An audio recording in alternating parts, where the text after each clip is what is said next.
I'm going to go ahead and call this meeting of the Project Connect Community Advisory Committee to order on Thursday, June 13th, 2024 at 5:03 p.m. at the Austin Transit Partnership Office Boardroom at 203 Colorado Street, Austin, Texas. I'm going to start with the roll call first. And this is Chair Azhar. I'm here. Vice Chair Flato. Here. Secretary Summers. I'm here. Committee Member Brooks. Here. Committee Member Crossley. Here. Committee Member Fan. Here. Committee Member Gorse. Here. Committee Member Hendricks. Present. Committee Member Mayer. I'm here. And Committee Member Reed. Here. Thank you all so much.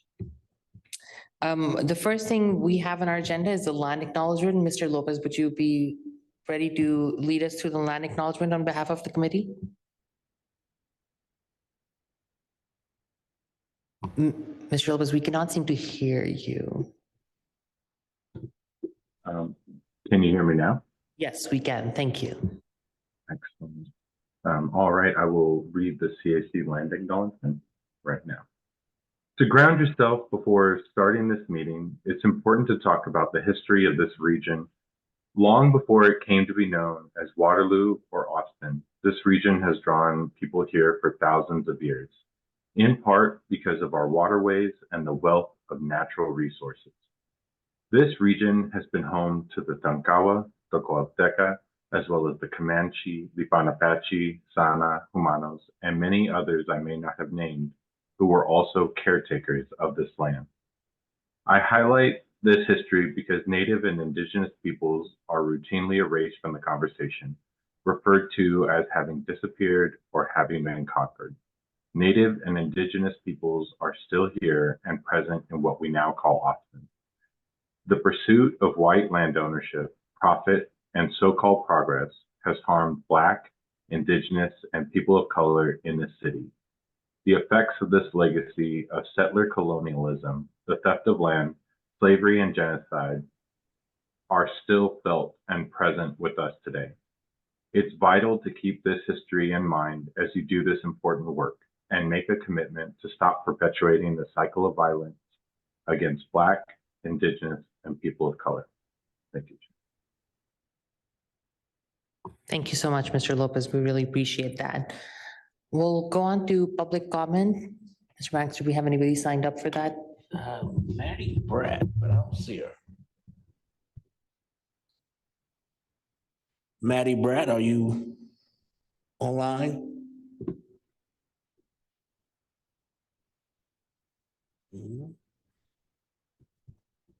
Okay, well, if she joins, we're more than happy to take her comment at any time. Is there anybody else who is an attendee who would like to provide public comment? In which case, if you raise your hand, we can make sure that you have the ability to speak.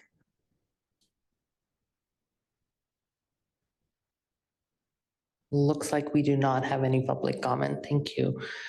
Our next item is approval for May 9th, 2024 minutes. Those were shared previously with folks.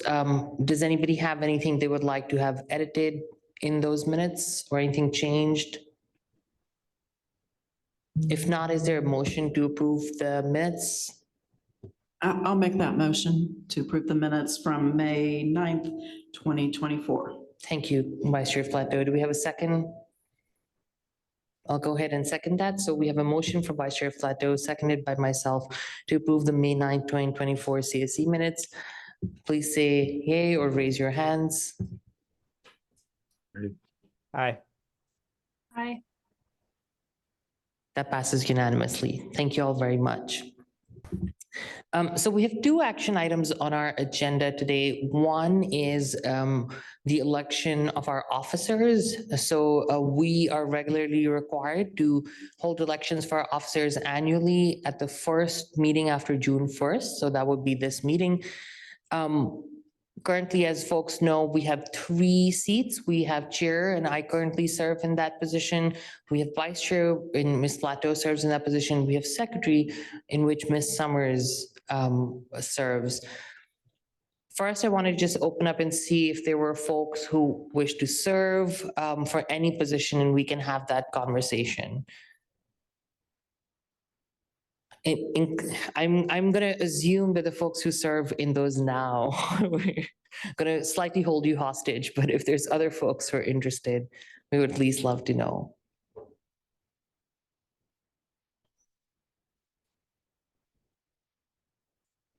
Okay, in which case I will ask, Ms. Flato and Ms. Summers, are you, or let's start one by one. Ms. Summers, are you willing to continue serving in your role as secretary?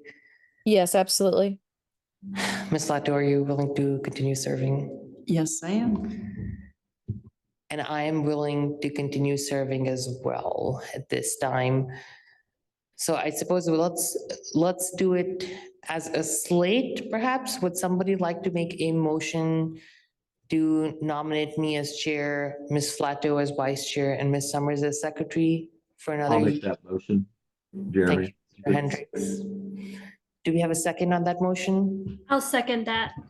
Thank you, Ms. Mayor. So we have a motion from Mr. Hendricks, seconded by Ms. Mayor, for nomination of myself as chair, of SSR as chair, Gretchen Flato as vice chair, and Susan Summers as secretary. And I will say that certainly people who are being nominated, feel free to vote for your own self as well, just because we are a small committee now. Okay, all those in favor, raise your hands or say aye. Aye. That passes unanimously. Thank you all, and thank you, Ms. Flato and Ms. Summers, for continuing to serve in those positions as well. I know your support has been invaluable. That takes us to our second item, which was the creation of a working group for member vacancy and ex officio nominations.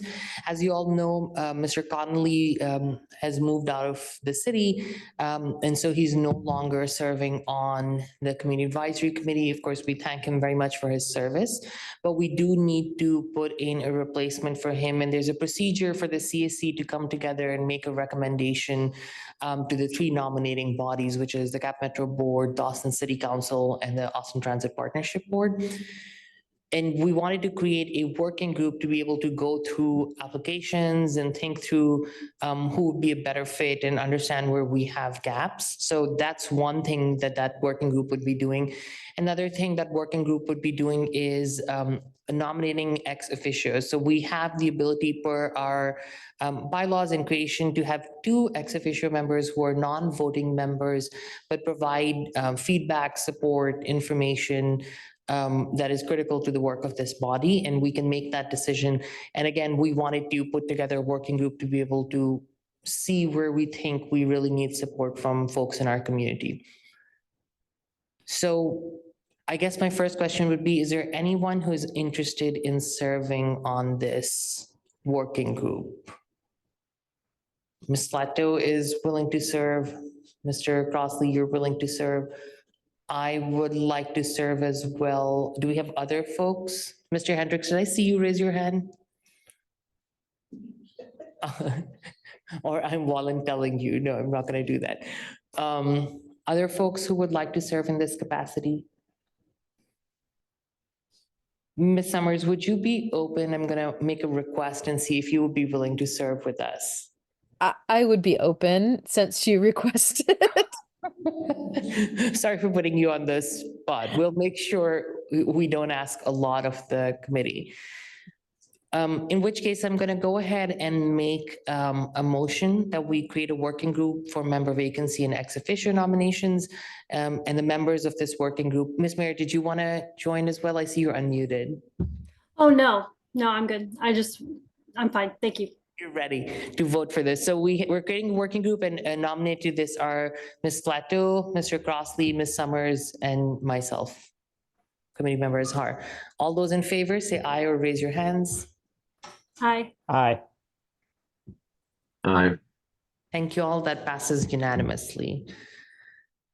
This takes us to our discussion items for the day, and there's three discussion items that we have. The first one was a report out of the scoping engagement process. As you all know, the ATP team has been doing this for several months. I know a lot of folks here were involved in some of these conversations as well. And we have Ms. Chavez and her team come to present to us on that. And we'll let staff go to the presentation, then we'll make sure that we have time for everyone to ask questions, unless you have a clarifying question of something on a slide or otherwise.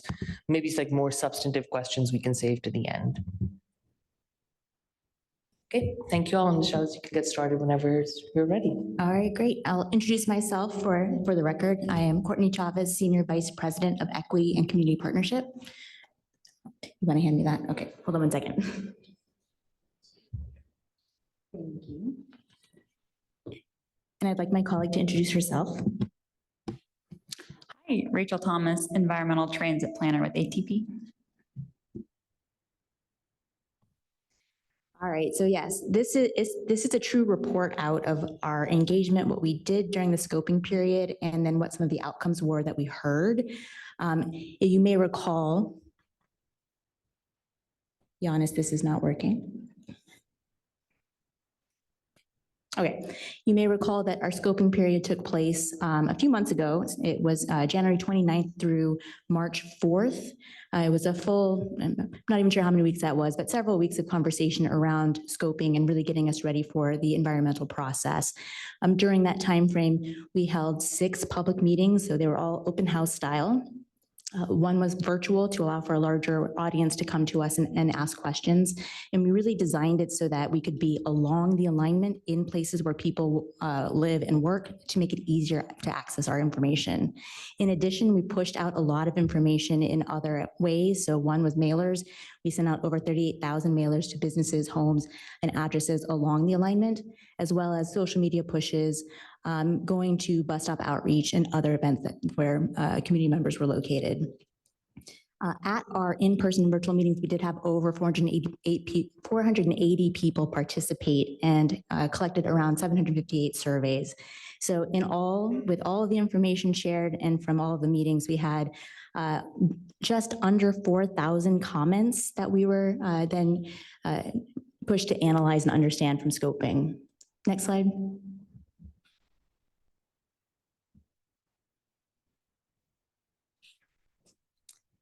So to give you an idea of who responded to our survey and where the comments came from, this helps you see the alignment in a new way. And so I realize that this slide doesn't have the zip codes on it, so I will actually share that with you. Our highest reporting space was in the south and southeast areas, which was zip code 78704 and 78741. Our second highest was really across the rest of the alignment and slightly farther north and south in zip code 7874544. Ms. Chavez, can you slow down a little as well? My apologies. Also around the university area and north to in 78705 and 51 zip codes, as well as 78723. What you can see is actually our reach went fairly far, all the way north to the Georgetown Leander area, south to San Marcos. And yes, you will see we did get a couple of comments from Houston and Brownsville. Unclear whether those were students or simply people who were in the area, but it does happen from time to time. Next slide.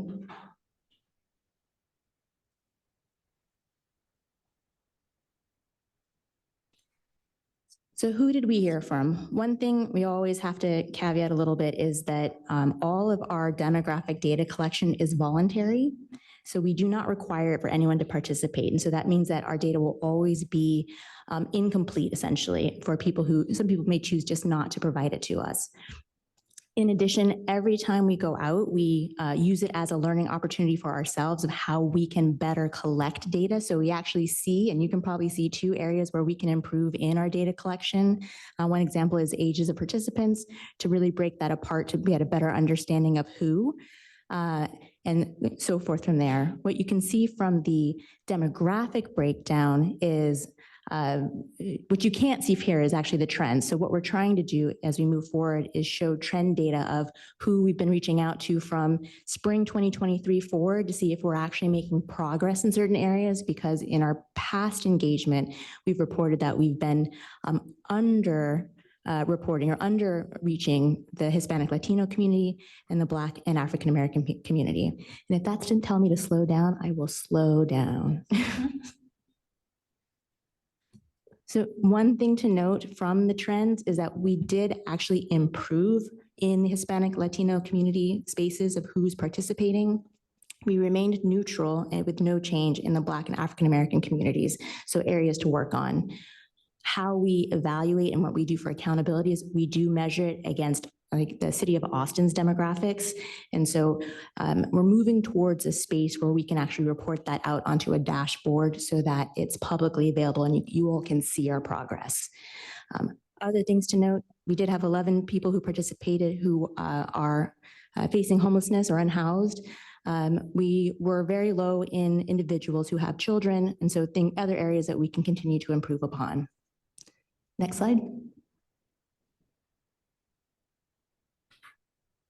All right, so what did we hear? One thing to note, people often ask us about, what did we hear about most or least in these comments? And because of the type of engagement, it's really about understanding all of the concerns, questions, or topics of interest and issues that we need to ensure that we understand as we move through the environmental process, which is why you can see all of the different types of comments that were received from us or received through this process, from project root all the way to project art. Next slide. Oh, hit the one more time, please. Okay. This is hard to read, and so I'm just going to run through it a little bit. It gives you a summary of the types of comments that we received across each of the design options, and it was really all over the place. There were comments from all the park and ride areas some folks who said, yes, we would like a park and ride, and others said it shouldn't be in those spaces, where maybe they should be closer to city center or farther from the location. And especially with the park and ride at Yellow Jacket, lots of questions about whether or not we can just move it farther to the airport. When it comes to some of the options, so Woolridge Square Station, there was a lot of positive comments about Woolridge Square Station, a lot because people want more stations. More than less was really a popular comment along the way. The Cesar Chavez option, there was a few comments that supported the option, which was the joint development agreement, but a lot of questions around access. What does joint development mean? Does it mean it will increase or decrease access just for the public? For the East Riverside pedestrian and bike facility, so this was the Riverside corridor, shaded tree, bike and ped space. There was interest in it, a lot of interest, especially around the shade concepts, but questions about safety and security with the bike and pedestrian walkway running down the center of the street. For the OMF, it was general comments, just wondering about the location, supporting its closeness to the airport, or asking about the priority extension to the airport and how that would impact the location. Walking through the Grove Station option, it was really split in the conversation. Those who liked location of the Grove Station did identify its closeness to ACC and to the Ruiz Library, also for future development. However, we heard equal comments about who's getting access and how the Montopolis community would be able to access that station as well. Looking at Travis Heights, again, split comments between whether the station should be in that space for access reasons. There were comments around access to the parks in the area and bringing in more people into the neighborhoods. There are also comments. On the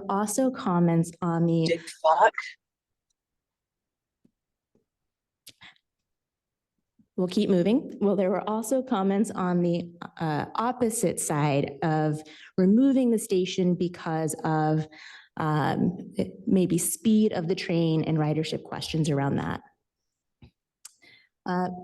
For the Lady Bird Lake Bridge extension, It was a lot of questions around cost and traffic and a lot of concerns of how it was going to work together.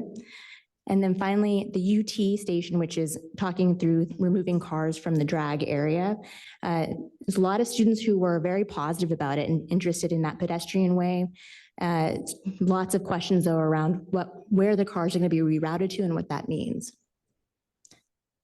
Next slide.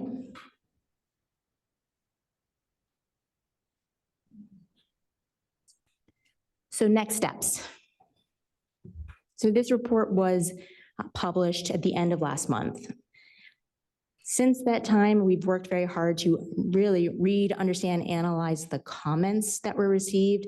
So we get a lot of questions or even suggestions that we don't read comments. We read comments quite a bit, multiple times. Rachel, my colleague here, has read them multiple times with me as well. So we want to truly understand and make sure that we're building in the comments into our next phase of work. Over these next couple of months, and what we're doing right now is now analyzing all of the data received from not just public input, but also the technical side. And so walking through the analysis of the physical and natural environment, the human environment, and the cultural environment, that all of that together will be put into the draft environmental impact statement that will be released later this fall. Next slide. And just bringing you back to our timelines, my last slide. Bringing you back to our timeline. So the bottom row shows you our NEPA timeline, the National Environmental Policy Act timeline. We've just completed the scoping phase. We're currently in the design coordination and environmental analysis phase that would lead into the draft environmental impact statement. We do expect that to be released this fall, and that will allow time for additional public comment. At the same time, you can see that design and engineering continues, and we're moving into the capital investment grant program process. And so you may have heard that we were accepted into the project development phase. So that means that we are getting ready to actually submit for the grant. That will give us money. And so that is where we are with scoping and in the process. And so we are happy to take questions. Thank you, Ms. Chavez. I'll open it up to folks for questions, including folks online. You can either raise your hands or unmute yourself and say your name. And we'll start with anyone at all.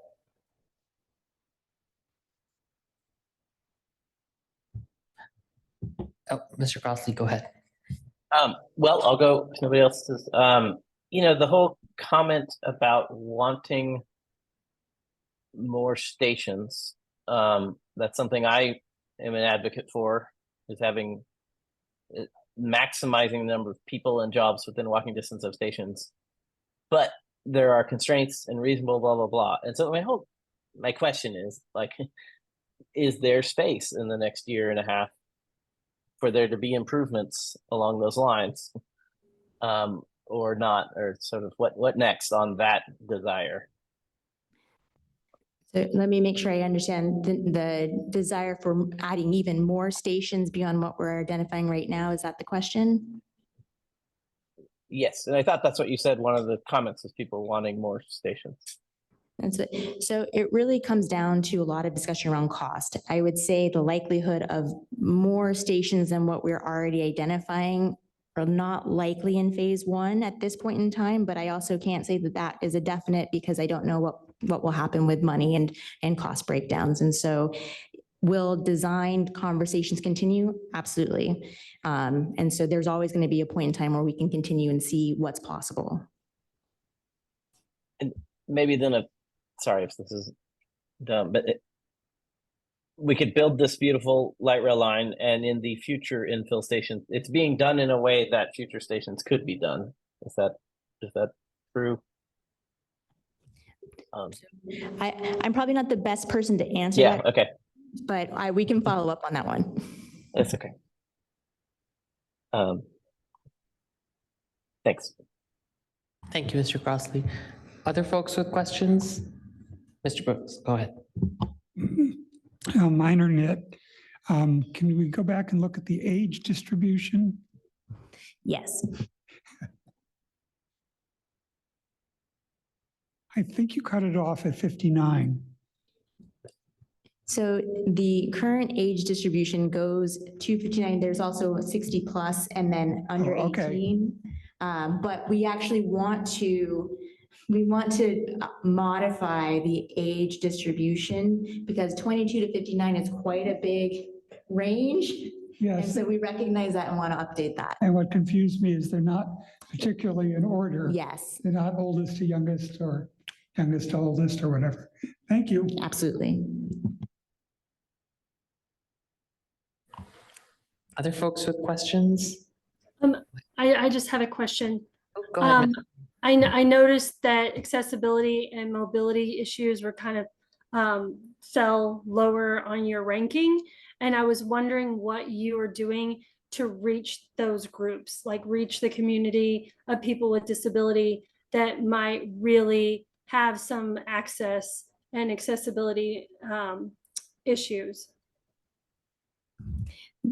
Yeah, so we do work very hard to gain access into various meetings and groups. We do go to CAC Metro Access. We work very closely with Martin Carethi in going to places like Austin Lighthouse and Texas School for the Deaf, School for the Blind and Visually Impaired, as well as any other groups that, and Giannis may be able to help me with some additional names, but we do work with ADAPT in other locations and other individuals in groups and communities to ensure that we're trying to reach those groups and those people.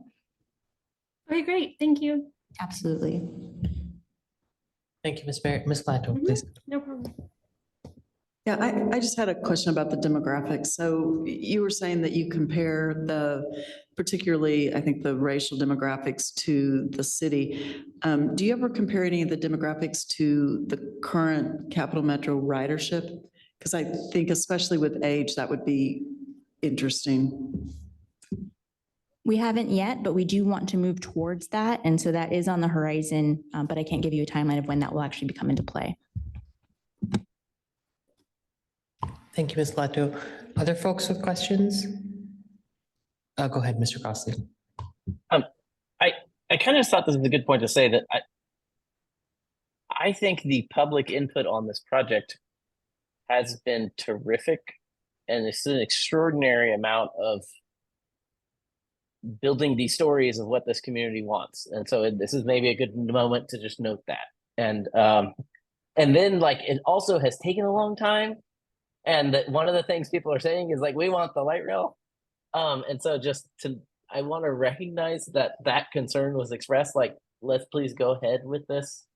And so I hope our work cannot slow anything down, and we can trust that the people of Austin have expressed a vision, and we keep working with the community, but I hope we can all move quickly onwards in this process, but honor the work. I do mean to honor the work that's been done. So, hope that makes sense. Thank you, Mr. Crossley. I definitely want to second what Mr. Crossley was saying. I think we've done a great amount of feedback we've received on this, and I appreciate the engagement that staff has done, including honestly looking at some of the demographics. I know we can always do better, but this is still pretty exciting based on historically what we've been able to do as a community. So that's exciting to see that. I will say I will make a request. Can we just make sure that this presentation is posted to the backup on the website and shared via email with us? Yes, we can do that. And we'll also share the full report that is available on our website so you can see the full detail. Perfect. That would be great. I know a lot of folks on our committee, but also in the community at large would really like to see the details. So I think that would be great. Two other sort of questions that I have. One is, it's interesting. It seems like you've all gotten like as would be expected on something when we're making very specific decisions, you're getting a multitude of different opinions. So I guess like how does staff work to sift through that and move forward? How are some of those decisions going to be made?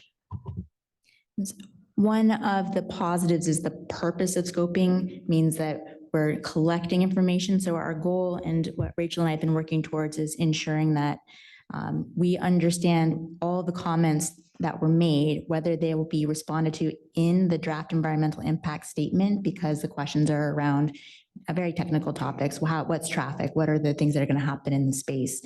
And so we are trying to ensure that every question does get answered through that process. Anything that would fall outside of it, we're actually trying to understand, one, does it go into the design process and how do we actually triage that around the organization itself? But also then how can we create frequently asked questions and responses to ensure that community understands how we're using it? The next phase is then to pull everything together. Right? What were the comments that we needed to analyze? What are the technical aspects in design that go into it so that we can create criteria to reach what would be a staff recommendation based on all of those inputs? I really appreciate that. And I think it makes sense to have this sort of degree of robust information and data and feedback to make those decisions. I will make sort of like this my own personal opinion, of course, only, but I think one, I feel like wherever we can, when we're thinking of these decisions, where we can leverage Project Connect to advance other community benefits or other community priorities, I really like that. And I think that's very exciting. And we saw that with the Greenway option, which is essentially a linear park in a part of our city that is quite parkland deficient. And I think those options really become a critical part of advancing not just, of course, the transit infrastructure, but also adding in those improved, access to green spaces and access to bike and ped infrastructure, because it is historically has been quite lacking on that side of 35. So I think that's really exciting if we can leverage the project to, support our community's needs. And then same goes for, I think, as we're thinking of like Woolridge Square and looking at some of those downtown stations, I do like the idea of really providing access at that, essentially what are county offices and buildings. So there's like a workforce center there, but also we have a county courthouse there. A lot of folks in our community do have to go to those spaces for various government businesses that are very critical. And I think it's really great that we would have accessibility in those spaces. And I would honestly think of same way, I know we're not talking about it as part of the scoping, but as we're looking at the Congress station, I'll be honest, I think it would be nice to have it more on the western side of downtown so we can really link it to the Second Street district and a lot of areas where people do go today. And we have a lot of public sector offices there as well, and City Hall, of course. Go ahead, Ms. Leto, did you want to say something? Nope. Other folks with questions or comments? If not, I'll just thank you, Ms. Chavez, and your team, and for the work that y'all have done. Oh, actually, wait, before I go, one last question. In the public feedback period, can you talk a little bit about what that feedback period will look like? Will there be meetings, or is it more, it's open online? What does that look like? And you're speaking to when the draft environmental impact statement Yes. is released? Okay. So I will fully admit that we're still designing what that's going to look like, but our expectation is looking back to how we did the spring engagement 2023, how can we connect with more community meetings that are already happening? I'd like to reduce the number of ATP hosted events and connect more to other events to ensure that we get into spaces that are already created, but definitely a virtual meeting will happen at some point to be able to talk through it.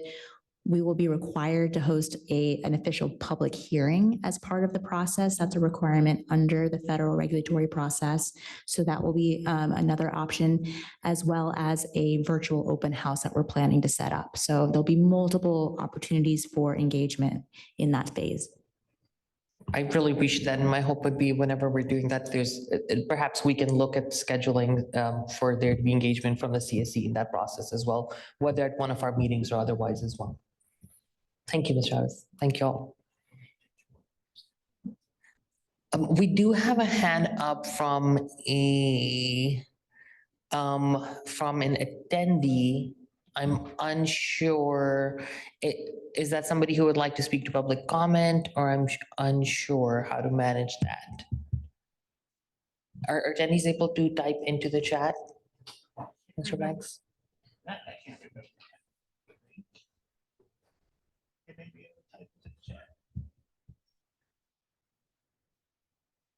Okay, hopefully if there's a question, we can put it in the chat and go from there.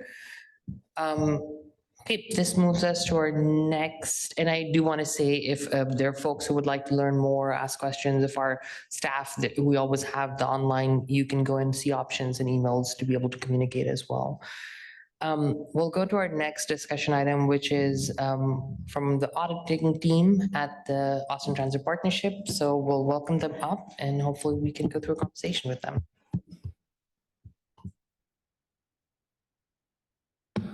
Am I on? Oh, yes. Hi there. I'm Katie Houston, Director of Internal Audit. I think I see mostly familiar faces here and on the screen there, but just a quick reminder, I think I visited with y'all last fall maybe and kind of introduced the audit function at a very high level, kind of a nutshell. Our primary role is to work on process improvement projects. And our goal is to try to make ATP as good as possible by evaluating our processes and making recommendations for improvement. So, and I'll try to slow down in anticipation of that comment. So my goal here today is, Courtney said that she kind of put out a teaser on this to ask for your ideas and solicit your input on what you think we should work on. I'm here with Cameron Legrone, and we are happy to take those suggestions if you have them. At the same time, I won't put you on the spot if you don't have them. I brought some cards that I can leave behind.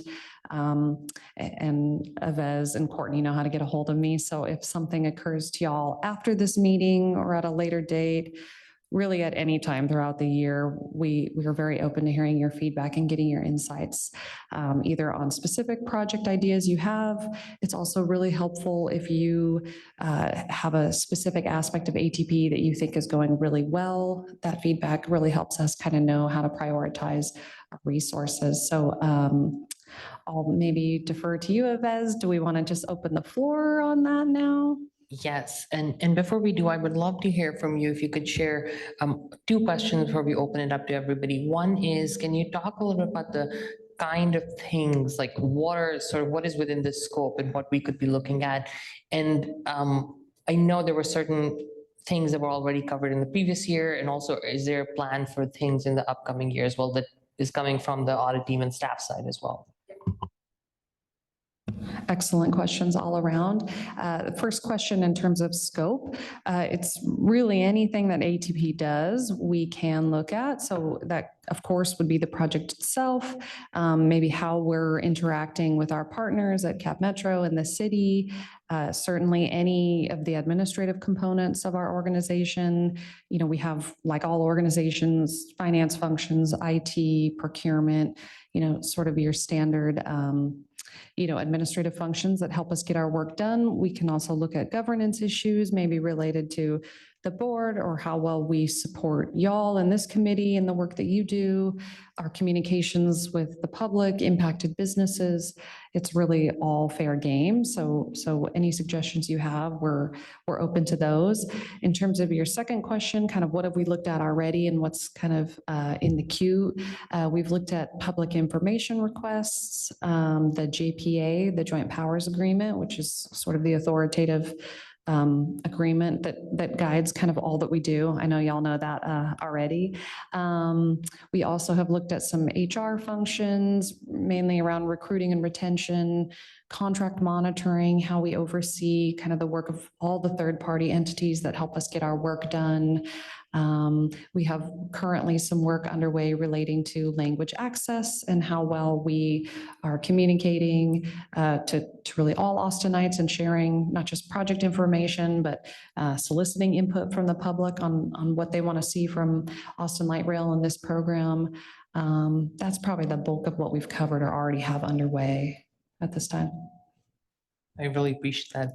I'll open it up to folks to see if y'all have questions or comments or ideas that you would like to share.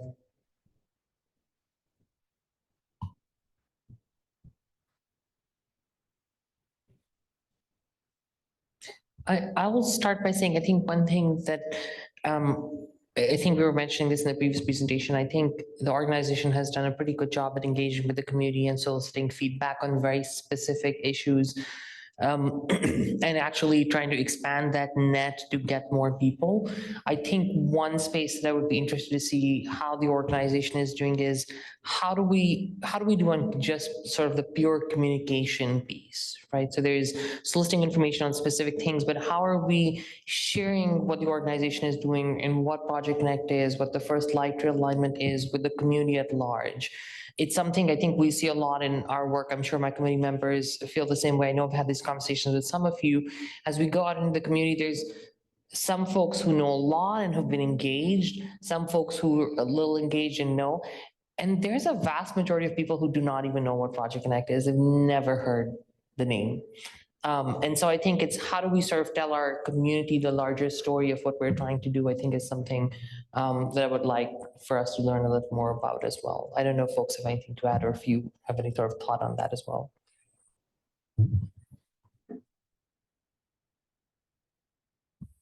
Excellent. I would just say, yes, I agree. I can't tell you how many times I say, we're kind of in an echo chamber. We talk about it all the time. We live it, eat, sleep, breathe it all the time. But then you're out there in the community and someone says, what's Project Connect? So yes, I can validate that. That's a great suggestion. I appreciate that. Other ideas or comments that folks have? Mr. Crossley, go ahead. Just one thing that springs to mind is the whole process of creating the transit police and the sort of all the community process engaged in there is a somewhat unique process. And I hope a effective community and agency relationship building that new thing together. So I don't know if you guys have sort of had a audit of that process, and then it might be informative, hopefully help the process and help us, but just it's somewhat of a unique thing happening. And so I'm not sure if that's something that could be useful. Go ahead. I'll let you say, and then definitely I can speak a little bit as well. Sure. Excellent. Yeah, I like that. I'll say that Cameron and I have a huge list right now of things that we know are going to be a big deal, you know, as the program itself advances. So I think that would be one that, yeah, would fit nicely into that list, and we can consider as we advance. And sorry, go ahead, Mr. Crossley. Sorry, I just thought there was a second part of that. Is you know, it is, I think there's a lot of care going into that, and there are a lot of concerns from the community. So it could be useful to have a sort of outside voice kind of confirm this process is working well and things like that on that issue. And I'll say, so that's an interesting one, and I think you're raising a really good point, Mr. Crossley, which is, so that's technically a Cap Metro project. So Cap Metro is leading it and working on it. But I think it would be interesting to learn, to the point where the Mr. Crossley is saying how ADP is engaged in that conversation, other conversations. We know that operations remains sort of Cap Metro's domain, and that's something that they will be taking up. But the sort of capital work that ADP is doing right now has an impact on operations, and future operations and sort of perceived ideas of operations such as transit police also impact the capital work ADP is doing. So I think to understand how that is navigated, I think is good to understand, because I think everybody understands that this tri-party structure, we are creating it from scratch. We're sort of, you know, something that our community has really put a lot of effort into, but we've not done this before. So we're learning as we go along.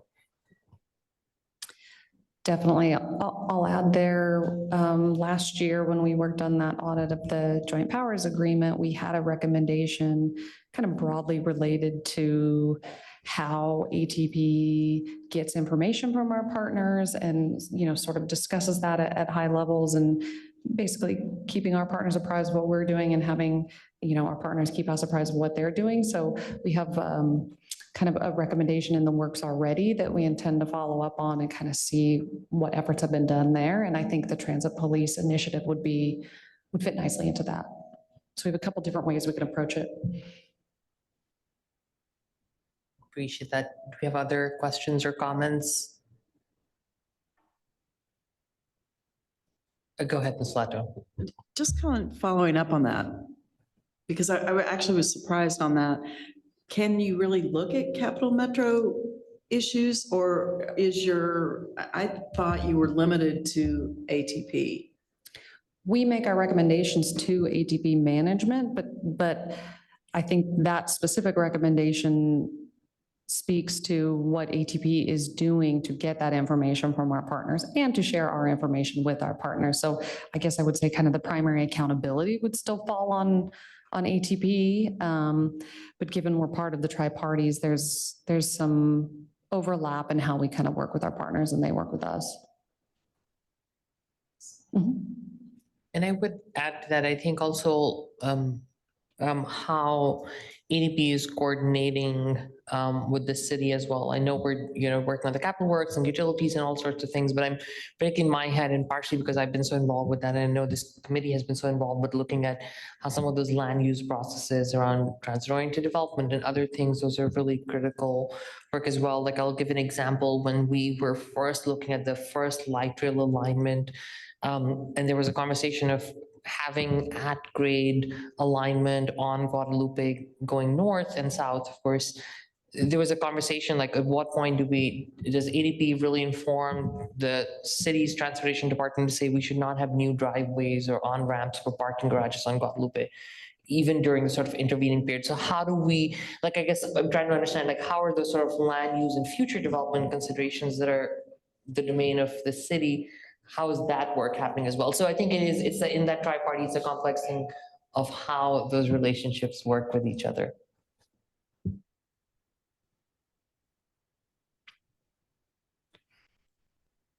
Okay, if we do not have other comments and questions, or do you have any closing remarks or thoughts? Sure, I was just gonna say, you know how to track us down.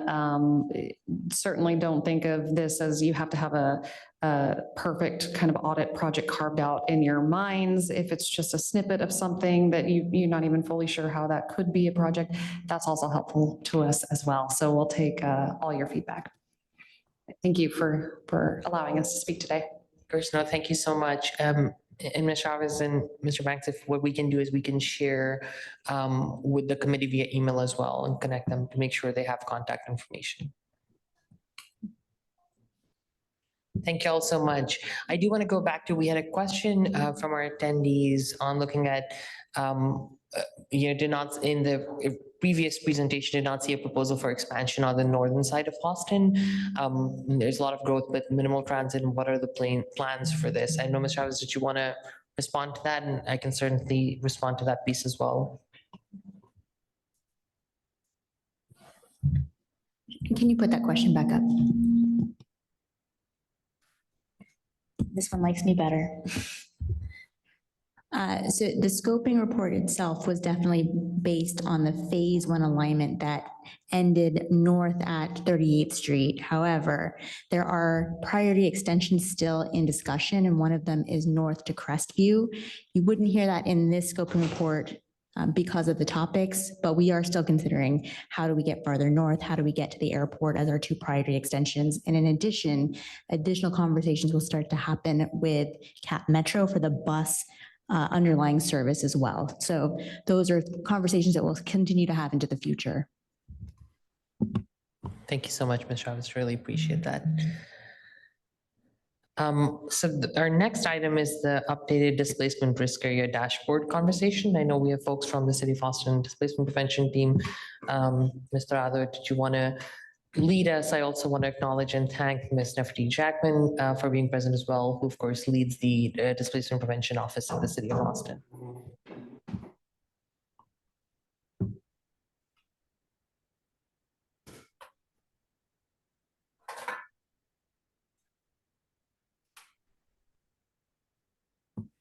All right. Yes, good evening. Thank you for having us. My name is Marla Torrado. I'm with the Housing Department Displacement Prevention Division. I'm a division manager with one of the teams there, and I'll let my colleague here introduce himself. Hello, my name is Will Swinton Ginsburg. I'm a senior planner in displacement prevention in the Housing Department. Happy to be with you all. Mr. Ado, if we can ask you to lean in as much as possible and be as close to the mic as possible. Yes. All right. Thank you. Better? Okay. Yeah, so today we're very excited to be here. We're going to be showing you all the updated dashboard with the displacement risk areas. The previous dashboard that we had 2020 census data, and this one will have the latest census data, which is the 2022 ACS data. So the presentation is pretty straightforward. We're going to start with a little bit of a background about the analyses and where it comes from.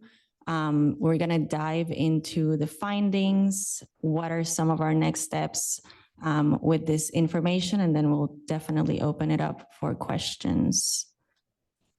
All right, so just as a very brief review, this analysis comes out of the uprooted study that was developed back in 2018 by the University of Texas. In this study, the goal was to identify and prioritize areas that were gentrifying and where we would find residents that were at the highest risk of displacement. And the objective of that was to be able to match strategies to these areas where the vulnerable residents lived. And the analysis is composed of basically like a three-part analysis. Basically, it's looking at vulnerability. So there's specific populations that were defined in this study as being specifically vulnerable to displacement, and we can talk about those later. It also looked at demographic changes in these areas. And lastly, it looked at changes in the housing market. So again, all these three areas were analyzed, or these three aspects were analyzed to really determine the areas that were at risk of displacement. So there's been some updates that the city did to the original report or the methodology. The original methodology had, I believe, 5 or 6 different categories of gentrification and change, which made it rather complicated. We simplified it a little bit. And so we were able to, from that original methodology, come out with 3 main displacement risk areas, which you have here. And again, this is just to remind everyone what we will be looking at. So the first displacement risk area that you will see in the map is called vulnerable. What this means is that we have vulnerable populations present. There is no significant demographic change, and some of these tracts are near or contain high value and high appreciation, areas of high appreciation and high value. Active displacement, you have vulnerable populations are present in these areas. There's active demographic change, and there is an accelerating or appreciating housing market. And then you have the chronic displacement risk areas, which means that many of the vulnerable populations have been displaced. Demographic change has occurred, and the housing market has already appreciated or is currently appreciating. So this is the previous dashboard that we had. You guys might be familiar with it. We use this dashboard, and I guess as a reminder, to help guide the 300 million anti-displacement funds. These are the areas that are eligible for those services. And so what I was referring to before in terms of vulnerability, populations that are vulnerable, those would be the 5 items that you see on the right panel. So communities of color, low income, children's living in poverty, renters, and households that are led by someone who's 25 years without a bachelor's degree. those are the 5 indicators of vulnerability that was identified by the research in Uprooted. So we track that as well here in our dashboard. Again, this is the previous dashboard, and we will now show you what we have found. And I'll pass it along to Will. Thank you. So the high level finding is obviously a growth of displacement risk areas throughout Austin, not limited to just one region, which I think is probably not surprising. And one thing I want to just point out really quick is the historic displacement. And that was something that was added in the last iteration of the update. Historic displacement, what that captures are census tracts that were previously either vulnerable, active, or chronic, but because you know, so much of the demographics, so much of the housing and everything changed, they basically reverted to a stable, quote unquote, stable tract. So the population, the housing market, and everything had changed so dramatically that they appeared in the methodology to no longer be at displacement risk. However, we wanted to keep those sort of captured on the map because we know that it doesn't mean that vulnerable populations don't exist at all in those areas. It's just to a degree that the sort of the formula and the methodology doesn't consider it either active, vulnerable, or chronic to displacement. So again, you can see on the map a large growth of the displacement risk areas. I'll kind of walk through in a little bit sort of the regions of that we saw the most change and kind of what specific variables and what different factors were driving the growth. And we'll see the new map again. So this is looking at the same data, just in terms of the number of tracks. You can see that there was a large growth in the areas considered at chronic displacement risk and vulnerable displacement risk. There was some shifts sort of between the different categories where because of maybe an accelerating housing market or because a demographic change was no longer occurring rapidly, but there was still a vulnerable population there. Different tracks shifted between the categories, but the high level sort of headline was that the vulnerable and chronic areas grew dramatically. Excuse me. So again, what's driving the growth? Why did we see these increases? It's because of the factors that Marla mentioned that we look at in the analysis. The first is, unsurprisingly, increases in housing costs. We saw within the displacement risk areas across the board that housing was increasing at a rate higher than the rest of the city and rest of the region, the MSA. Oh, sorry, I think that might be an alarm to take out my elderly neighbor's trash. So the other factor that we know aside from housing was changes in demographics. So median family income grew, especially in chronic displacement risk areas. That was a huge shift in demographic. Also, we saw a large increase in individuals with a bachelor's degree. And so one of the factors is looking at individuals without a bachelor's degree. That is an indicator of displacement risk. And because we saw a growth in those individuals with a bachelor's degree, that's one reason that we saw more areas that might be considered chronic or experiencing demographic change. We also saw a small but not insignificant decrease in the populations of color, people of color living in displacement risk areas. And one of the sort of sad things that jumped out was initially surprising, but then looking at the data a little bit deeper, the increase in children in poverty in a lot of different tracks. And that was unsurprising given that this looked at the period where in 2020, when the census was taken, there was a large amount of aid that was being given to families, especially with those with children, which ended, and thus we saw a little bit of an increase in that number. So the high-level findings are, again, the expansion of displacement risk areas across the city.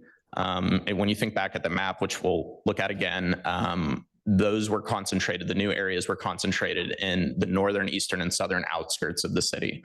So within the center of the city, a lot of areas maybe became chronic or changed within their displacement risk category or remained, but the growth was largely on the outskirts. That was driven, again, by demographics and the unique conditions that might have been in place from the last update, which was, again, in 2020 with the 2020 census. So with that, we can take a look at just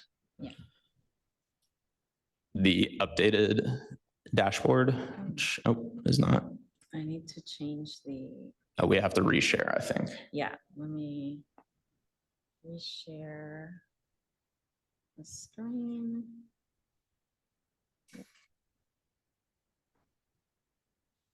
There you go. Okay, so this is the updated dashboard.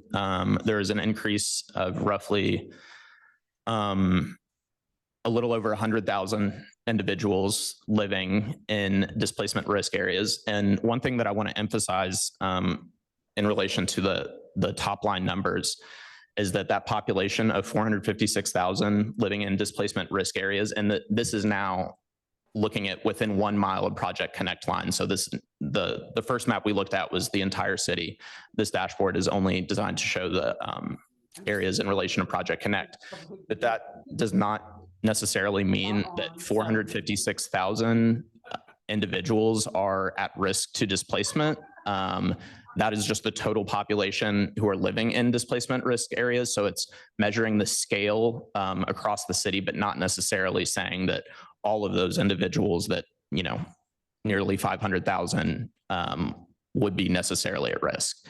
And so you can see, unfortunately, the numbers of, some of the demographic numbers are, very different and much higher than they are throughout the city. And the rent, obviously, unsurprisingly, and the median home value also increased.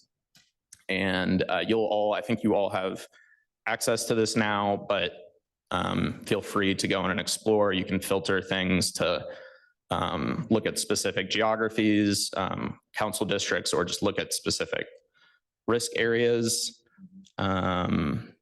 But yeah, this is I guess the same dashboard as before with updated data. And I will hand it back to Marla. I'll share the screen again. We have just one more slide. Go here. Of course, it's not coming. All right. Oh, there you go. Okay. And I'll be happy to also drop the link in the chat once we're done, so that everyone can see it. It is publicly available right now. So yes, next steps, it is available. I'll share the link with you all. The data sets that go with the dashboard will also be available next week. We're just tweaking, cleaning some parts of the data so it can be ready for everyone. So that will be also available through the City of Austin data portal. And then some other important next steps is that this is, I believe, the third time that we do the update to this data. And we are going to continue evaluating just to make sure that it still works for what we're seeing and the changes that are happening. So we are definitely going to keep evaluating some of the things that maybe surprised us when we looked or did this update. Kind of dive a little bit, do a deeper dive into some of these areas, but again, also revise the methodology, getting together with different stakeholders, some of them being UT researchers who developed this tool to begin with, just to make sure that it's still working correctly, just to make sure that there isn't any research that has come out that maybe shows different variables that we should be adding or any tweaks that we should be making. I think we are at the perfect point to kind of go back and evaluate the tool that we're using to measure this right now. So that is the end of our presentation. So I will open it up for questions and discussion. Thank you, Mr. Ado. We'll open it up to questions or comments from folks. Ms. Summers, go ahead. Yes, thank you so much for the presentation. My question is around the difference between the chronic and the historical. So you mentioned the historical being a new category that was developed in this update. And specifically, I know that the chronic, I think it says large numbers of the vulnerable population have left. I would assume historical, it's like, I was about to say the process is complete. I don't like that wording, but like, it's sort of more settled matter. Like there's maybe not active displacement going on because that cycle of development has concluded in a sense. But I guess when the word historical, I'm kind of interested to see like how historical is that? Like what kind of timeline? What would be the difference between marking something a historical versus chronic? Assuming with chronic, there still are some vulnerable populations remaining, but they'll be very vulnerable. But is there a time differential between those? Could you maybe dig into that a little bit and explain that for us? Yeah, thank you. That's a great question. So the first point that I wanted to make was that the addition of the historical category was actually made in the previous update. So this is the second update that uses the historical displacement variable. But the key difference is that in an area experiencing chronic, quote unquote, chronic displacement, there is still a high level. I mean, it's required to be in that category, a very significant amount of demographic change. So, the variables that we looked at, those socioeconomic variables, if in order for it to be in chronic, it means that those are changing rapidly. And if an area is considered stable, which a historic displacement tract would be something that is quote unquote stable. We don't love that term, but it isn't a displacement risk area. It would not be experiencing rapid or significant demographic shifts. So I think part of your point was, really well spoken, that it basically means that shift has already taken place and we're not seeing necessarily a high amount of demographics changing. The other thing is the housing market change. For it to be in chronic, it also needs to be either accelerating or appreciating in terms of the housing market. Again, it's almost, exactly the same as the demographics, where for it to be stable, it means that those changes aren't happening. Or if they are, they're small compared to the rest of Austin. So it's just the scale of change, basically, is the difference between those two. But the key, and I guess the similarity, as you pointed out, is that there's not a huge amount of the vulnerable populations that would be either in a historical or in a chronic tract. I guess if I could have one follow-up to that too, then it's again with the historical, like you're looking at data over time. So how far back does this analysis go? So like when it's historical, was it like vulnerable populations lived there in the 1920s or the 1960s, or like, I just curious, like what was sort of the starting point of this analysis, like the start year, the first set of census data that you were using to analyze this?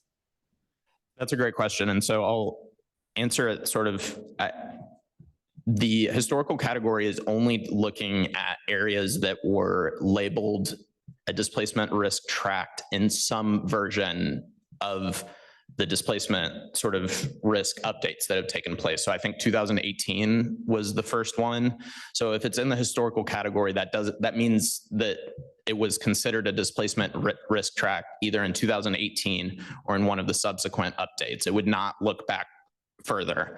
Having said that, there is data in our formula that does go back further than that, just to see like what is the rate of change going back from 2000, for instance, but it wouldn't place something in a historical track because of that. That's only meaning that it just dropped out from a displacement risk category in one of our updates. It's very helpful. Thank you. Ms. Merrick, please go ahead. Yes, I'm very new to this committee. And so I have kind of a low level question, and it may be outside of the scope of this discussion, but I'm curious. So we have this data. What do we do with it? Who's using this to inform policy? Is this just kind of describing changes over time? Or are we seeing these as problem areas? Like, what are we doing with this data? Does that make sense? Yes, it does. So specifically for CAC and the 300 million anti-displacement funds related to Project Connect, these displacement risk areas guide where those investments, specifically the programs, all related to the community initiated solutions. This is basically the geographic eligibility for those services and programs. It has been kind of a guiding component for that. It is also being used by other departments. I know that the planning department has also used this layer, and we've had other departments as well that have requested it. I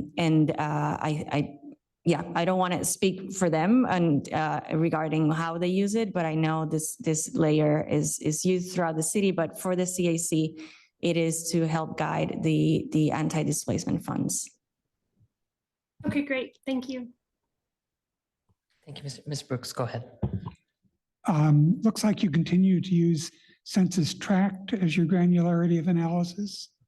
Have you ever tried looking at the data with census block groups? Yes, so the 2020 data, because that was taken from the census itself, the decennial census, I know that for that update, they did look at it on the block and block group level with that level of granularity. However, in this update and in the previous updates, we were using ACS data, which has a higher margin of error if you're looking at the more granular you get, because it's a smaller sample. So that's why I know that's a statistical error on the other side to make that assumption.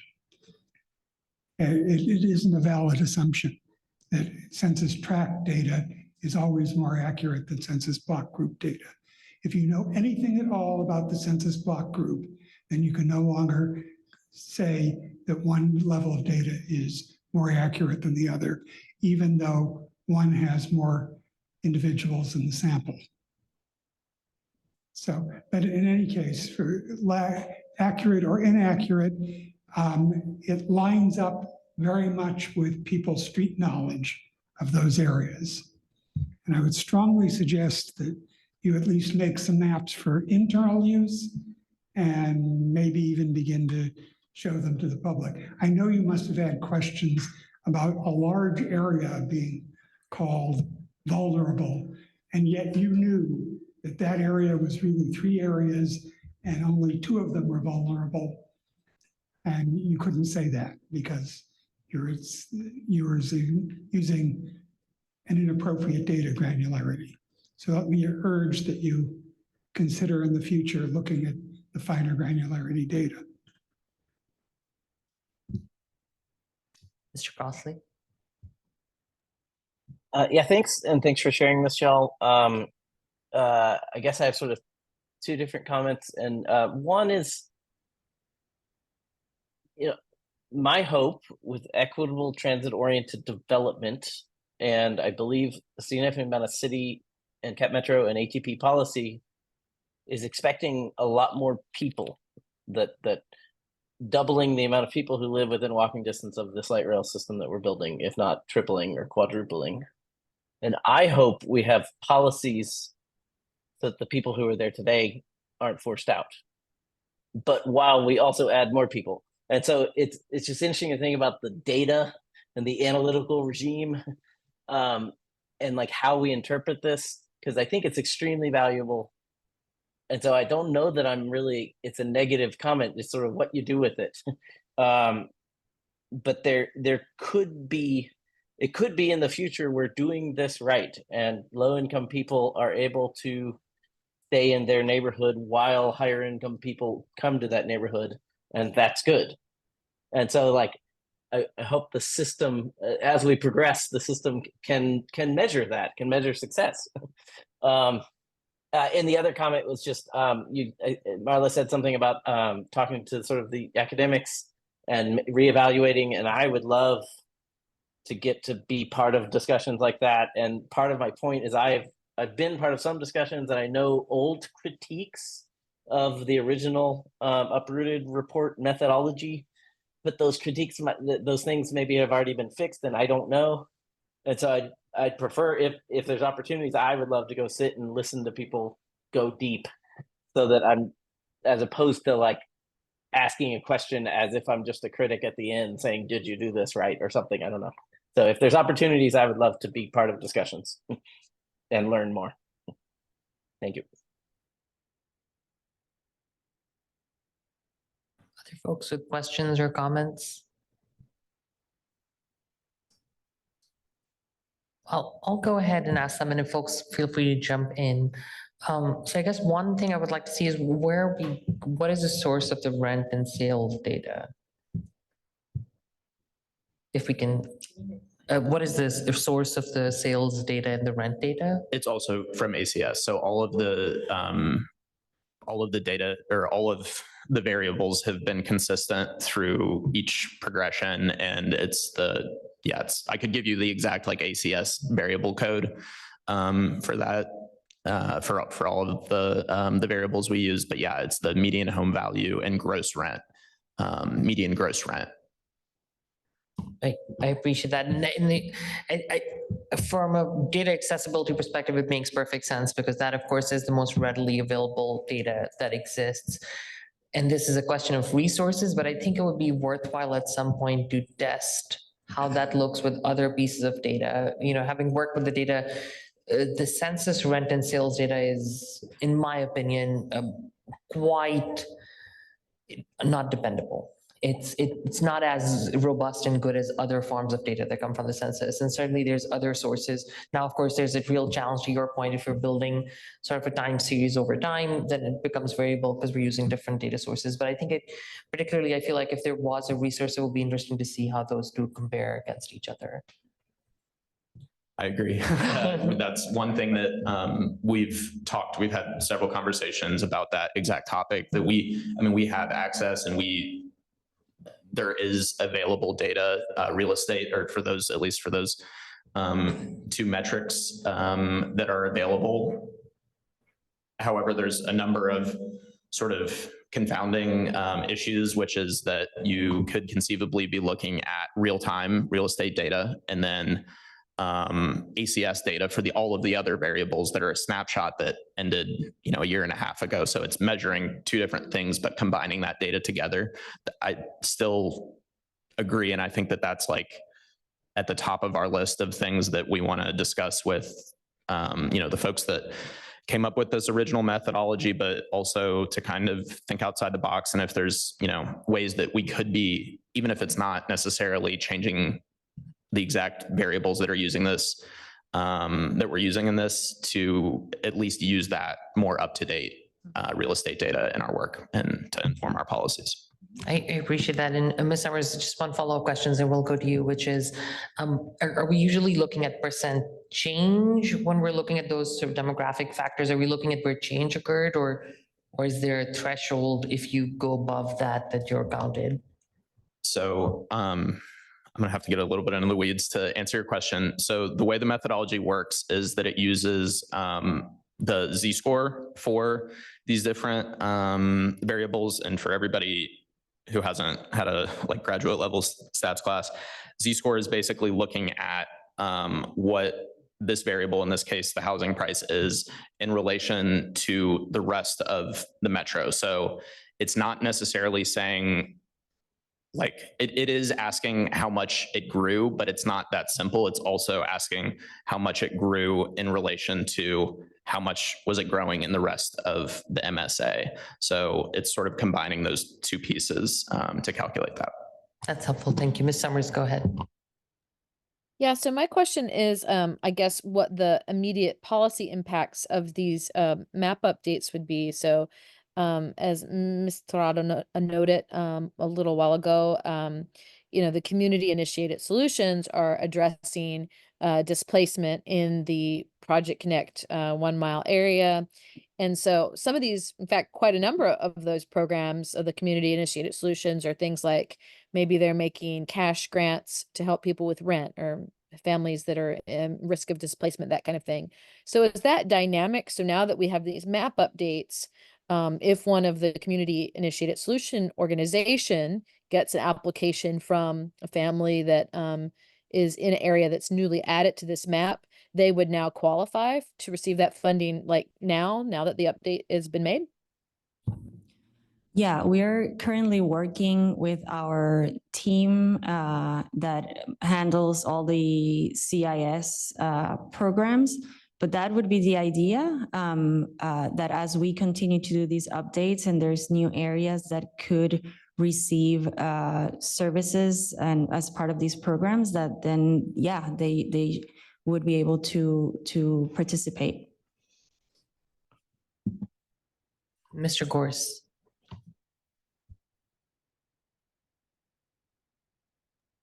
Just comment, one of the problems with using census tracts, that large a unit is when it gets translated into city policy.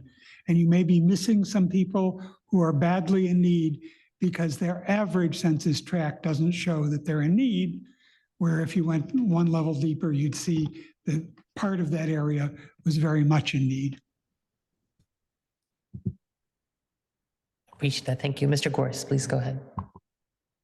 Yeah, just out of curiosity, it seems like you have a few different categories. You have areas that are where there is currently a high risk of displacement, and you also have historical displacement. I'm curious if you have a recommended way that this data will be used, given that there are potentially multiple factors that can be scored. Like, do you have them weighted a certain way, or is that question up to the individual teams that use the data?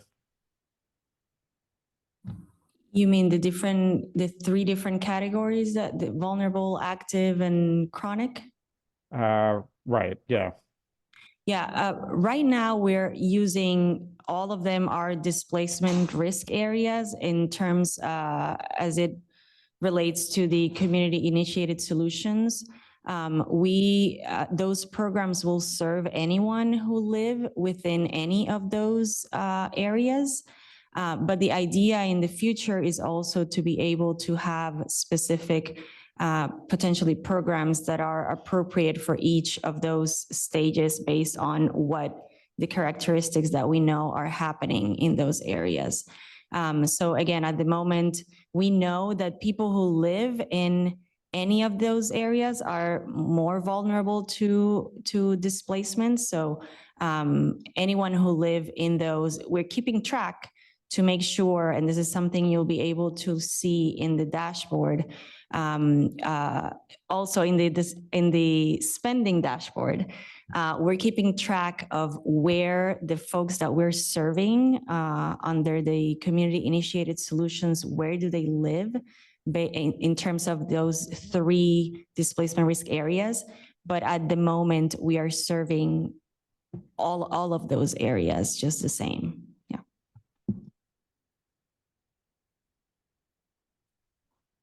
Mr. Gorse, did you have a follow-up? No, that's good. Thanks. Thank you.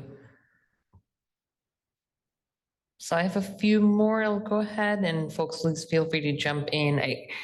I think one, I feel like, thank you others and Ms. Summers particularly for asking questions on the historical one. I understand that. I think I'm thinking about that one because that one presents a little bit of a challenge, because I think if we keep all the historical over time, then as we're looking at programs, would we allow program expenditure there? I think it's a different thing to say that programs that are sort of grandfathered, for lack of a better word, but existing programs can do it, but new programs should maybe not have investments in those areas. I don't know how we think through that. I don't know if y'all have thoughts, or it sounds like you all are sort of sorting through that yourself as well? Yeah, we are starting, again, this is like the second time that we have this kind of update with this category. So that's why we're really wanting to kind of do a deeper dive into the methodology and see if it makes sense and what the next steps are for that. Yeah. I really appreciate that. Well, I just wanted to add that one of the things, and this I think touches on a couple of questions, that one of the things that makes it challenging to say an area that dropped into the historical, for lack of a better word, dropped into the historical category or might have shifted from active to chronic, making policy choices about that is difficult because the way the methodology works is that it's basically counting these demographic variables and where change happens. So if you might have not experienced a high change in childhood poverty or one of those specific variables, that can be the difference in keeping something in a category as opposed to progressing into another. So the historical ones are important because, while they may no longer have be able to check 3 of the 5 boxes, which is what can push you into a displacement category, they may still have 2 present, and they may still have a portion of that population, just not enough to be considered vulnerable. I appreciate that, and I think that's going to be hard to sort of think through as we move forward. Ms. Leto, go ahead. This is just a practical question. I'm thinking of this from standpoint of working with nonprofits, but how do the community initiated solution projects figure out if somebody's in the displacement area? Do they have a way that they can just enter the address and get an answer? Yes, so they have a link that we prepare for them that they just, like you said, type the address and it will tell them yes or no if it's in a displacement risk category. And if it's yes, it would also tell them which one specifically. And so in the reporting that they do for us, they have to provide that information to us every month.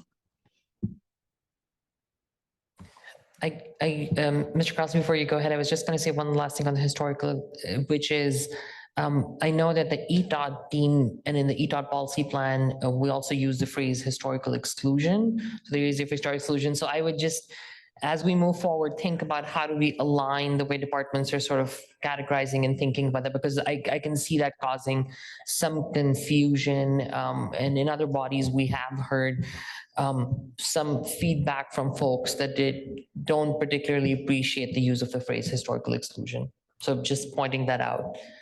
Mr. Crossley, please go ahead.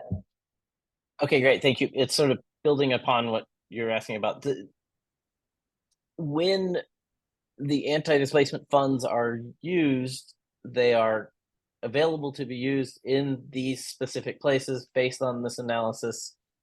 But many of those funds are serving individual families, and there are other qualifications.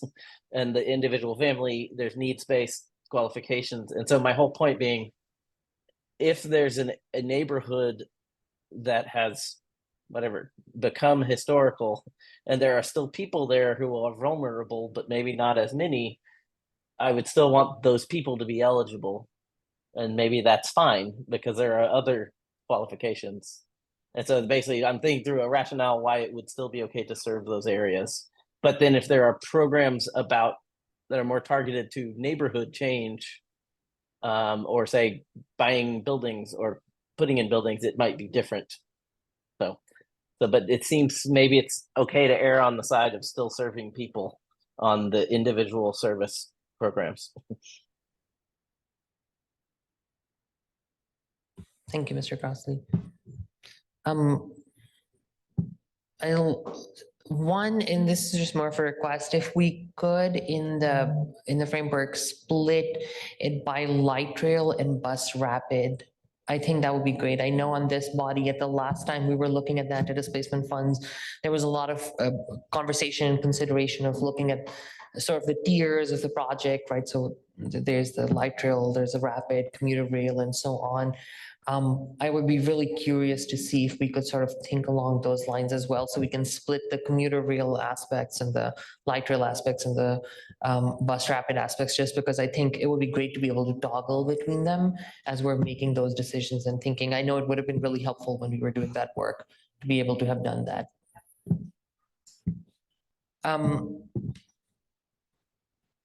Other questions and comments? I do have one last one. I think it's come up and it's just hard, to be honest, to look at data like this, which is really data anomalies, because geographic data and census data always has that issue, and Mr. Brooks has been sort of pointing that out as well. So it's interesting to see how so much of the South Congress corridor is increasingly beginning to be added into the displacement risk areas. And it's hard to tease it out, but I know we've seen that in other places, like West Campus pops up for that reason.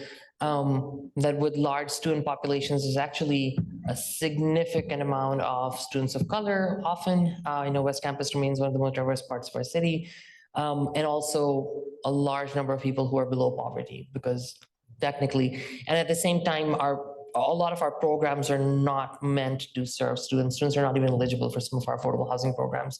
So it's hard. How do we sort of think through that, particularly as we're looking at this data, just because there's 3 large educational institution areas within the data as well. But that's just one aspect. There's a lot more anomalies like that as well, of course. And I'm going to assume y'all are sort of struggling with all of this as much as anybody else. Yeah, I will say, I mean, that is, to your earlier point, like something that we have discussed at length is how to treat, and it's already spelled out in the methodology which we follow, but in terms of an evaluation of that methodology, how to treat areas that may not necessarily have all of the features of having a vulnerable population, but because they're changing rapidly demographically and they have an accelerated housing market, we capture them. So I think, again, just kind of teasing out if there's, if it means a different category, maybe for areas that are unique in that way, or adding variables or something like that. But yeah, definitely something we talk about. Mr. Brooks, go ahead. Were you going to say something? No. And one thing we'll quickly say on that is, I think as we do a deep dive, if there is an ability, it would be great to think about programmatically what is needed in sort of the different categories. I know particularly that was, again, something we really struggled with the chronic categories specifically. I know the anti-racism working group was really struggling what kind of strategies work there, as opposed to a lot more programmatic elements that are necessary for vulnerable areas and so on. Okay, any other questions or comments? If not, I'll just thank you all so much for presenting this. I think this is great, and I'm really excited to see sort of us updating the data, and hopefully we can continue doing that at regular rhythm, because it helps inform a lot of the programming that we're doing. Thank you all so much. Appreciate it. This takes us to our next item, which is really the staff updates.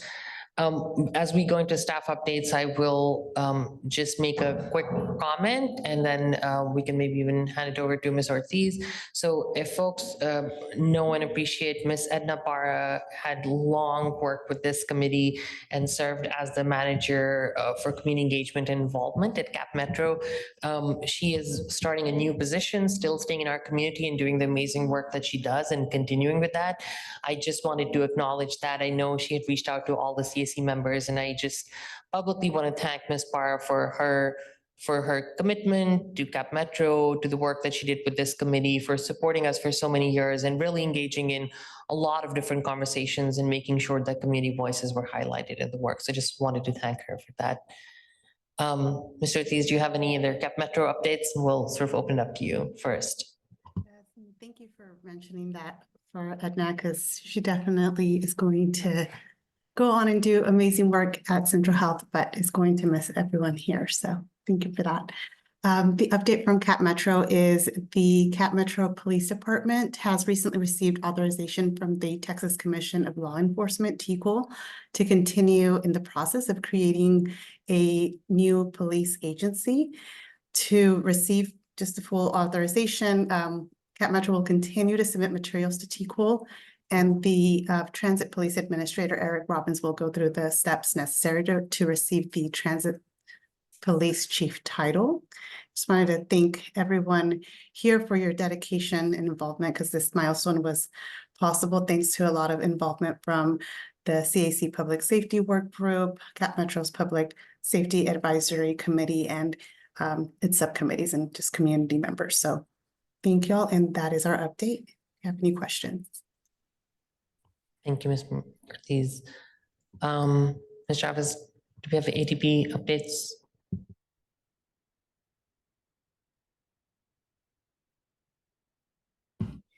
So the only update we have is to let you know and remind you that the trial is set to start on Monday. And so it'll be a 3-day trial. So letting you know that you'll likely see some of that information in the news as we keep going through the week. Appreciate that, Ms. Chavez. I see Ms. Bude, you're there, but I also see your staff is here. I don't know if folks have updates from the Project Connect office. And we've had pretty much information from the Anti-Displacement Division. I don't know if y'all had other updates that you wish to share at this time. Just very quickly, I wanted to just encourage everyone to keep looking at the spending dashboard. We update that every month, and just a very general overview. I just wanted to share that to date, we have been able to serve 905 households through direct services, through community-initiated solutions. There, we track also in which displacement risk areas are the people that we're serving. So 38% live in vulnerable areas, 49% in active, and 13% in chronic, and a little over 78,500 people have been reached via classes, flyers, and other indirect services. So again, just make sure you're following that. It's very exciting, and we'll be happy to come at any point to provide more information about the projects and the services that are taking place. Thank you. And real estate too. We'll be able to come and talk about them as well. Appreciate that. Thank you, Mr. Adler. And one thing I'll request is that if you can you please send a link of the updated maps that you presented to the committee members as well? I know people might want to play through the online tool, and look through it. That brings us to our working group and DAC updates. I know the DAC is sort of still being sort of reconsidered, and thought of to I'll sort of pause that. And I know that the working groups that I have been involved with have not necessarily met. I don't know if folks have other updates that they would like to share at this time.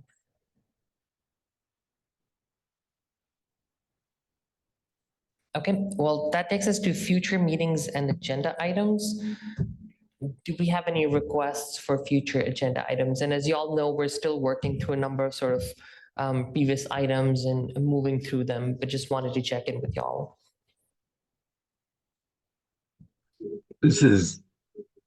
Go ahead, Mr. Hendricks. I was just going to say, I'm guessing that they'll bring a full report back on what happens with the lawsuit as it moves forward, and they are able to. Yes, I think that is our understanding, because I feel like we just don't have any sort of tangible thing to share when that becomes available. Yes, that will be shared. Thank you. Mr. Crossley. Maybe to start this one, just to honor all the staff at the planning department who did so much work on all the ETOD policy changes that council adopted recently. That was kind of ETOD 1. And so with that, I brought up last month that I think we should have a discussion at this level on ETOD 2 sooner than later. And I hope all the staff that are involved maybe still get another month of vacations, but that sometime very soon, in the next several months, it would be very good for us to be able to talk about sort of, okay, what's the next strategy? So I appreciate that. Yes, and Mr. Crossley, you're right. You mentioned that it is on our sort of agenda, and we're waiting to see when our staff can come and present on that. Do we have other request? Mr. Brooks, please go ahead. Mr. Crossley earlier raised or made a statement about the community outreach efforts. He reacted very positively. I think to actually pass a resolution that captures what he said, we'd have to have it as an official agenda item. So I request that. I appreciate that. We'll make sure that we add that as an action item to the agenda. And what I would do is, I'm kind of telling you, but would you like to maybe work and see what it is? And then you can let us know when you would like to put us on the agenda, but we'll certainly make sure that we put it on the July agenda as an action item. And if you all need more time, we can certainly put it on another meeting agenda as well. Yep. Thank you all so much. Do you have any other questions on future meetings or agenda items? Okay, I will ask one question because this has sort of been, are folks generally able to make the next two meetings? I know we're entering summer and folks always, with schools out and other things, folks have a lot more travel plans. Does anybody know at this point if they will be present or are planning to not be present in the coming months, in the summer? Mr. Hendricks, please go ahead. Yeah, I'll be gone for the next 2 months. I'll be in DC next month and Hawaii the next. Well, definitely, that sounds amazing. Yeah. Mr. Crossley, Thank you. Oh, sorry, no, I just wasn't on mute. I think I am good. Okay, well, as always, continue telling our staff of quorum so we can sort of track that. And if there's issue, we can always think about meetings as well. With that, I'm going to say, unless I hear any opposition, I'm going to go ahead and adjourn this meeting of the Project Connect Community Advisory Committee. Oh, did I hear someone? No. Hey, I was going to throw in one more future topic. It's just, the concern about going north. I want us to maybe focus and prioritize the concern about building the light rail phase 1 that we can build, but that it might make sense for us to have maybe even a subcommittee or to talk about ways to fund going further. And the whole idea of TIFs that we had a presentation from Transit Forward about, you might be able to do tax increment financing and other things.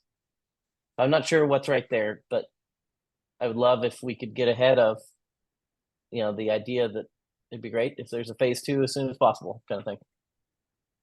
Sure, and I'll say, so we have a light rail design committee that's formed of myself, Mr. Brooks, yourself, Mr. Reed, and Ms. Summers. And I think that might be a good place to perhaps spearhead this conversation. And I'm wondering if one of us can maybe schedule something in the summer and we can all sort of continue this conversation. I think it's worthy of us to think about. You're right, we're jumping the gun in some ways, but it's better for us as a committee if we want to engage in this as we're getting feedback to be able to think about it and talk a little bit more with staff. Okay, well, not hearing otherwise, I'm going to go ahead, without opposition, go ahead and adjourn this meeting of the Project Connect Community Advisory Committee at 6:45 p.m. Thank you all very much. Thank you. Thanks, everybody. Thanks, everybody. Matt, back.